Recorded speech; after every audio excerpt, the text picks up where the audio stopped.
All right, today we're diving into a really fascinating story about technology, democracy, and a pretty shocking decision. We're talking about a modern paradox, why a country that's famous for being on the cutting edge of tech decided to completely ditch that tech for one of its most important jobs, voting. So here's the big question, right? The Netherlands is a hub of innovation. It just is. So why on earth would a country like that suddenly pull the plug on its entire electronic voting system and go back to good old-fashioned paper? Well, to figure that out, we've got to go back to the beginning. See, to understand why they hit the brakes so hard, you first have to realize just how plugged in they were.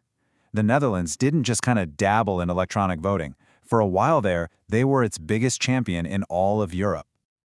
For years, they were the model everyone looked to. They totally embraced the promise of super-fast, automated elections. They were seen as pioneers, really, showing the rest of the continent what a modern, efficient democracy could look like. But all that optimism, well, it was about to come crashing down. A group of, concerned citizens and tech experts, acting like watchdogs, decided it was time to actually look under the hood of these machines that pretty much everyone was just trusting blindly. They called themselves Wij vertrouwen stemcomputers niet, which, when you translate it, literally means we don't trust voting computers. I mean, talk about being direct. It wasn't just a catchy name, it was their whole mission. And they were about to find out if that distrust was justified. So, what did they find? And listen, they weren't just looking for a few software glitches or bugs. They were testing the very foundation of the system's security, and what they uncovered would spark a national crisis of confidence. The security flaws they found were honestly staggering.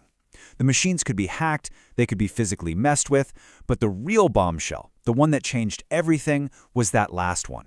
The machines were leaking electromagnetic radiation, basically radio signals, that could be picked up from meters away, revealing exactly how someone voted. The secrecy of the ballot, it was completely gone.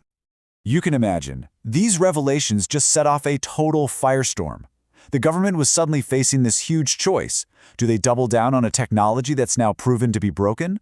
Or do they make a really drastic change to restore people's faith in the entire democratic process? And this slide just lays out the dilemma perfectly. On one side of the scale, you've got the promise of speed, modernity, efficiency, all the good stuff tech brings. But on the other side, you've got the crushing weight of a system that was fundamentally, deeply untrustworthy. I mean, which one is more important for a democracy? And this all happened so incredibly fast. In the early 2000s, these machines were everywhere. They were the norm. By 2007, the truth comes out, and just 1 year later, in 2008, a complete nationwide ban is in place. It was just a stunningly quick reversal. 2008. That's the year this entire story pivots. This wasn't just about banning a piece of hardware. It was a powerful statement from an entire nation. They were saying, loud and clear, that public trust is way more important than technological convenience. So what's the lesson here? What can we learn from a country that made the very conscious choice to go backwards with its technology, all in the name of moving its democracy forwards? Ultimately, it all boils down to this one simple but absolutely critical concept: voter confidence.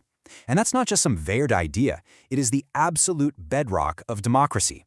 If people don't trust that their vote is secret and that it's counted correctly, the entire system just falls apart. And that brings us to today. The Netherlands uses paper ballots and counts them by hand. Yeah, it's slower for sure, but for them, it provides something the machines never could: a process that's transparent, that's verifiable, and that keeps voter confidence right where it needs to be: high. This quote just encapsulates the whole story perfectly. The Dutch government learned a really tough lesson.